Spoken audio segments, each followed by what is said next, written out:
Ito si CB, ang top 1 global Leslie. Ang rank niya last season ay Mythical Immortal 1460 stars. At meron siyang 77% win rate kay Leslie ngayong season. At sa video na to, malalaman natin ang bagong item adjustment niya kay Leslie. Early game, focus lang si CB sa pag-farm at play safe.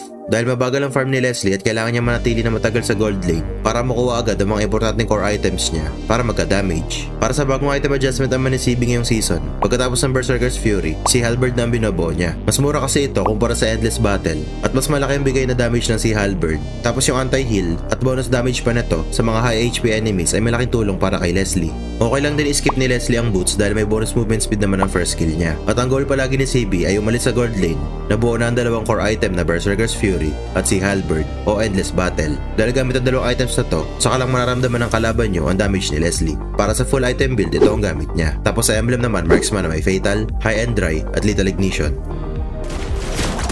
Monster kill!